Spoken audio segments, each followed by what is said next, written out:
ప్రసంగంలో ఈరోజు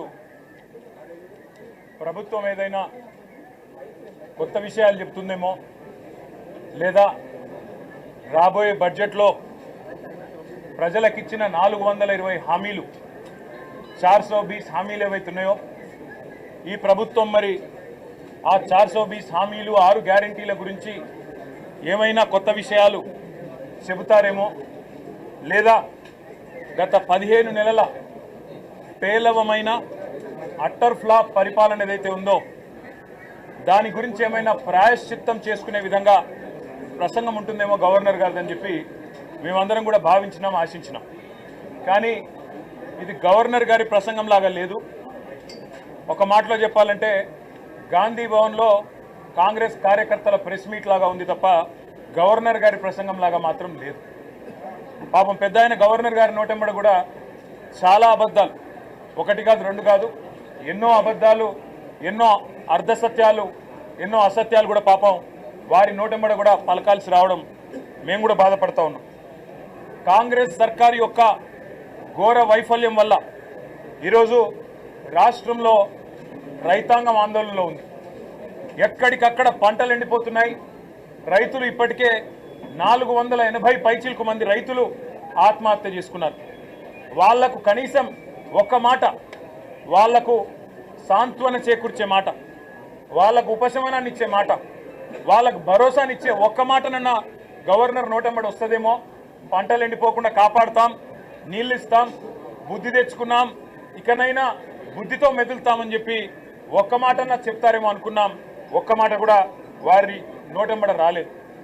అసలు ఈరోజు వరకు రాష్ట్రంలోని ఏ గ్రామంలో కూడా 25 నుంచి 30% మించి రుణమాఫీ జరగలేదు.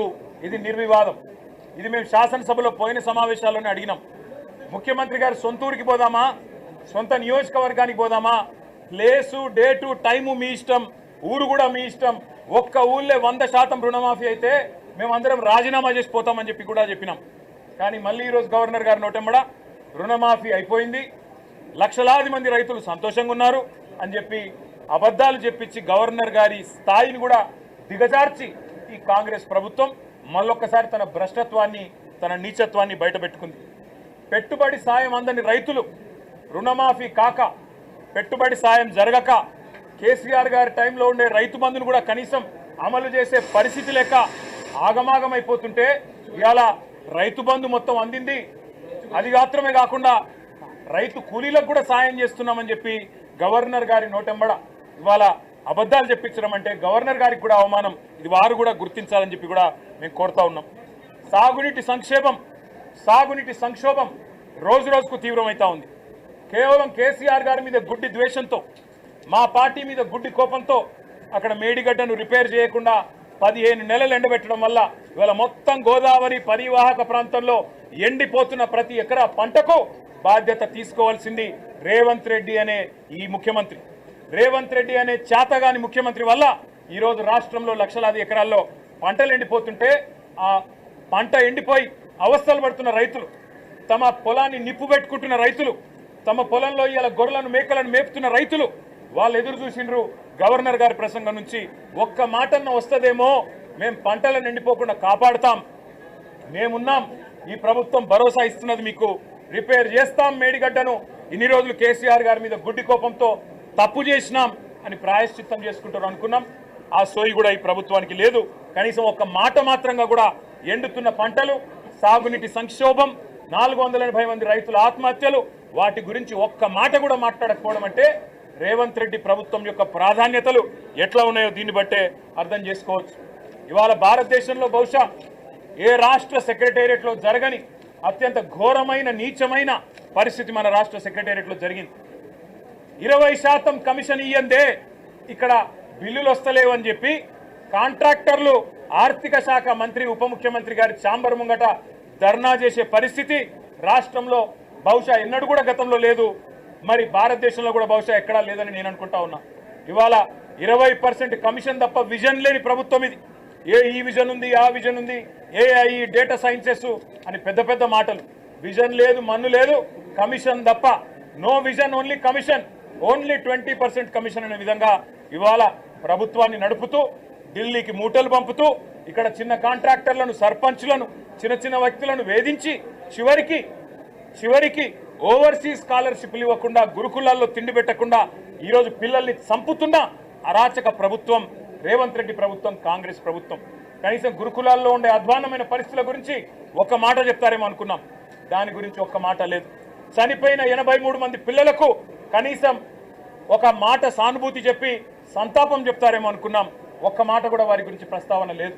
అదే మాదిరిగా ఇంకా విచిత్రం, 10 ఏళ్లలో కేసీఆర్ గారి ప్రభుత్వం ఆనాడు 4,17,000 కోట్ల అప్పు చేస్తే 4,17,000 కోట్ల అప్పు చేస్తే అంటే సంవత్సరానికి 41,000 కోట్ల అప్పు చేస్తే అప్పులు అని గుండె బాదుకున్న కాంగ్రెస్ సన్నాసులు ఇవాళ ఒక్క సంవత్సరంలో 1,62,000 కోట్ల అప్పులు తెచ్చిన విషయం ఒక మాట చెప్తారేమో అనుకున్నాం.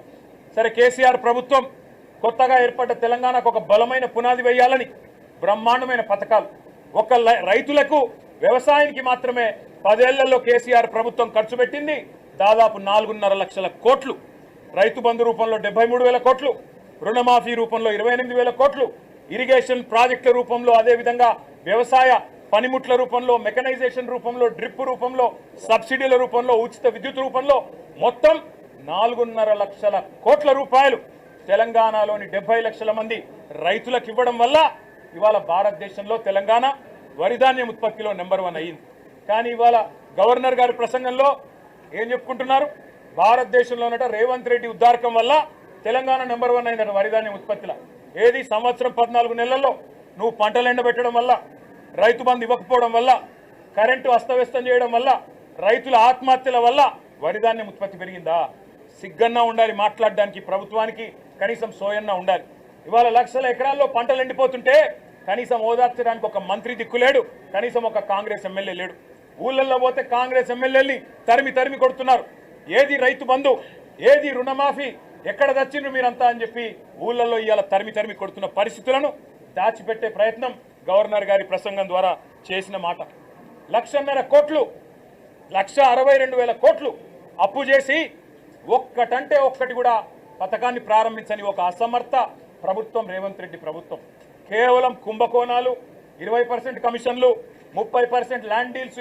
నా మాట కాదు, కాంగ్రెస్ ఎమ్మెల్యేలు చెప్తా ఉన్నారు 30% కమిషన్ ఇస్తేనే మా మంత్రులు పనిచేస్తారు, 20% కమిషన్ ఇస్తేనే బిల్లులు వస్తాయి అని ఇవాళ స్వయంగా కాంగ్రెస్ ఎమ్మెల్యేల నోటంబడ వస్తున్న మాటలు, కాంట్రాక్టర్లు సెక్రటేరియట్లో ధర్నాలు చేస్తున్న పరిస్థితి.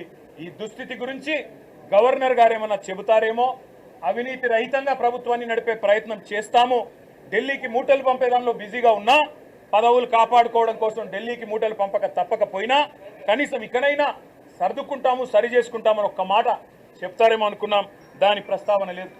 ఒక్క గ్యారంటీ అమలు చేయకుండా, 420 హామీల్లో కనీసం ఒక్క హామీ అమలు చేయకుండా, ఇవాళ ఒక్క కొత్త ప్రాజెక్టుకు ఇటుక కూడా పెట్టకుండా 1,62,000 కోట్ల అప్పు చేసినందుకు గవర్నర్ గారు ఏమైనా మందలిస్తారేమో రేవంత్ రెడ్డి గారిని అనుకుంటే, మరి అక్కడ కూడా గాంధీ భవన్లో ఒక కార్యకర్త చేసే ప్రసంగం లాగా ఇవాళ గవర్నర్ గారి ప్రసంగం సాగింది. ఒక మాటలో చెప్పాలంటే తెలంగాణలో మా పిల్లలకు అర్థమైంది నేను చెప్తే. ఈరోజు నిజానికి తెలంగాణలో ఉన్న పరిస్థితికి సావుడప్పు కొట్టాలి, కానీ పెళ్లిలో డీజే కొడతారు చూడు, ఆ డీజే కొట్టినట్టు ఈ ప్రసంగం డబ్బా కొడుతూ గవర్నర్ గారు ఇవాళ రేవంత్ రెడ్డి ప్రభుత్వం ఏదో ఉద్ధరించింది. ఏం ఉద్ధరించింది, ఎవరిని ఉద్ధరించింది? నేను ఒక్క మాట అడుగుతా ఉన్నా. దావోస్లో 1,79,000 కోట్ల ఇన్వెస్ట్మెంట్లు అని గవర్నర్ గారు నోటెంబడ మళ్ళొకసారి పచ్చి అబద్ధం చెప్పించారు. పోయిన సంవత్సరం మీరు చెప్పిన 40,000 కోట్లలో 40 పైసలు వచ్చినాయా? దమ్ముంటే రేపు ప్రభుత్వం శ్వేతపత్రం ప్రవేశపెట్టాలని చెప్పి మేము డిమాండ్ చేస్తా ఉన్నాం బడ్జెట్ సమావేశాల్లో. పోయిన సంవత్సరం జనవరి 2024లో మీరు చెప్పిన 40,000 కోట్ల పెట్టుబడులు దావోస్ నుంచి 40 పైసలన్న వచ్చినాయా? దమ్ముంటే, ముఖ్యమంత్రికి చిత్తశుద్ధి ఉంటే ప్రవేశపెట్టండి శ్వేతపత్రం. మీ అన్నదమ్ములతో మీరు కుదుర్చుకున్న కాంట్రాక్టులు కాదు. స్వచ్ఛ బయో అనే కంపెనీ పెట్టి అనుముల జగదీష్ రెడ్డి అని రేవంత్ రెడ్డి గారి సోదరుడే 1000 కోట్ల పెట్టుబడి పెడుతున్నట్టు బిల్డప్లు ఇవ్వడం కాదు ఇవాళ పెట్టుబడులు తేవడం అంటే. ఇవాళ తెలంగాణ నుంచి పెట్టుబడులు తరలిపోతున్నాయి, ఇది వాస్తవం. కేయిన్స్ అనే సంస్థ మేము ఆనాడు కష్టపడి మైసూరు నుంచి పట్టుకొస్తే 3,700 కోట్ల పెట్టుబడి ఇవాళ సెమీకండక్టర్ పరిశ్రమ గుజరాత్కు తరలిపోయింది, దొలేరాలో పెట్టుబడి పెట్టింది. కార్నింగ్ అనే పరిశ్రమ 1000 కోట్ల పరిశ్రమ మేము ఆనాడు పట్టుకొస్తే ఈరోజు తమిళనాడుకు పోయింది ఆ పరిశ్రమ, చెన్నైలో పెడతా ఉన్నారు. అదేవిధంగా ప్రీమియం ఎనర్జీ అనే కంపెనీ 1700 కోట్ల పెట్టుబడి సోలార్ కంపెనీ ఇవాళ ఆంధ్రప్రదేశ్కి తరలిపోయింది. వాస్తవాలు ఇట్లా ఉంటే 1,79,000 కోట్ల పెట్టుబడులు, 1,79,000 కాదు కదా, 1,79,000 కోట్లు కాదు కదా. ఈ ప్రభుత్వం ఎంత అసమర్థ ప్రభుత్వం అంటే కొత్తగా ఒకరు కూడా పెట్టుబడి పెట్టడానికి ముందుకొచ్చే పరిస్థితి లేదు. వీళ్ళ ఆర్ఆర్ ట్యాక్సులు, వీళ్ళ కమిషన్లు, వీళ్ళ దాడికి తట్టుకోలేక నిర్మాణ రంగం కుదేలైపోయింది. రియల్ ఎస్టేట్ మొత్తం అస్తవ్యస్తం అయిపోయింది. ఇప్పటికే నిర్మాణ రంగం పూర్తి స్థాయిలో పడిపోయిన పరిస్థితి. ఇంకోవైపు ప్రభుత్వమే స్వయంగా చెప్తా ఉంది ఇప్పటి వరకు తమ ఫిస్కల్ టార్గెట్లు రీచ్ కావడం లేదని బడ్జెట్లో కూడా చెప్తారని అనుకుంటా ఉన్నాం. కాబట్టి పరిస్థితి ఏమో ఇట్లా ఉంటే ప్రతి పదం గవర్నర్ గారితో ఈరోజు చెప్పించింది అబద్ధం, ప్రతి మాట ఈరోజు గవర్నర్ గారి నోటంబడ వచ్చింది అసత్యం, ప్రతి వాక్యం పచ్చి మోసం. మరి మోసం చేసింది ఇవాళ తెలంగాణ ప్రజల్ని మాత్రమే కాదు, గవర్నర్ గారిని కూడా ఈ రాష్ట్ర ప్రభుత్వం మోసం చేసింది, గవర్నర్ గారిని కూడా అవమానించింది. ఇంకొక మాటలో చెప్పాలి అంటే దశ దిశ ఏదీ లేని కేవలం ఒక డబ్బాలో గులకరాళ్ళే చూపితే ఎట్లా అయితే సౌండ్ వస్తుందో అట్లాంటి అది పరిస్థితి తప్ప ఇంకొక మాట కూడా లేదు. ఇంకా దారుణమైన మాట, బీసీలను కులగణన పేరుతో వంచి అవమానించి, ఈ మాట మేమనలేదు, ఒక కాంగ్రెస్ ఎమ్మెల్సీ గారంటే ఆయనను కూడా సస్పెండ్ చేసి పారేసినారు. మీరు ఎట్లా తగ్గిస్తారయ్యా? కేసీఆర్ గారి ప్రభుత్వం ఉన్నప్పుడు సమగ్ర కుటుంబ సర్వేలో ఆనాడు 56% ఉన్న బీసీలు ఈరోజు 46 ఎట్లయితారని చెప్పి ఒక ఎమ్మెల్సీ గారు అడిగితే ఆయనను తీసుకుపోయి పార్టీలను సస్పెండ్ చేస్తారు. ఇవాళ మేమనడం కాదు కదా, రాష్ట్రంలో ఒక్క బీసీ సంక్షేమ సంఘం మీ లెక్కలు కరెక్ట్ అంటుందా? ఒక్క బీసీ బిడ్డ మీ లెక్కతో ఏకీభవిస్తున్నాడా? అదేవిధంగా మీ ఎమ్మెల్సీలు మీ ఎమ్మెల్యేలైనా కనీసం వాళ్ళైనా ఏకీభవించే పరిస్థితుందా? ఇవాళ కులగణన పేరుతో బీసీలను వంచి వాళ్ళను కూడా మోసం చేసి వాళ్ళ సంఖ్య కూడా తగ్గించి వాళ్ళను ఉద్ధరించినట్టు సోషల్ జస్టిస్ అని ఇవాళ గవర్నర్ గారి నోటెంబడ అబద్ధాలు చెప్పడం అంటే నిజంగా కూడా సిగ్గుచేటు. అదేవిధంగా కాంగ్రెస్ తల్లిని తీసుకొచ్చి రుద్ది, కాంగ్రెస్ తల్లిని సెక్రటేరియట్లో పెట్టి, రాహుల్ గాంధీ తండ్రిని సెక్రటేరియట్ ముందు పెట్టి అదేదో గొప్ప పని చేసినట్టు, తెలంగాణకు వాళ్ళేదో ఉద్ధరించినట్టు సిగ్గు లేకుండా మాట్లాడుతున్న ఈ ప్రభుత్వానికి మేము చెప్పేది ఒకటే, కాంగ్రెస్ తల్లిని రాహుల్ గాంధీ తండ్రిని మంచిగా భద్రంగా ప్యాక్ చేసి గాంధీ భవన్ పంపిస్తాం 3 ఏళ్ల తర్వాత, తప్పకుండా ఎక్కడ పెట్టుకోవాలో అక్కడే పెట్టుకోండి అని చెప్పి కూడా తెలియజేస్తూ, గవర్నర్ గారి ప్రసంగం ఈరోజు పూర్తి స్థాయిలో ప్రజలను వంచడమే కాకుండా, ప్రజలను మోసం చేయడమే కాకుండా గవర్నర్ గారి ప్రతిష్టను కూడా తగ్గించిందనే మాట కూడా నేను మీకు తెలియజేస్తా ఉన్నా. Thank you.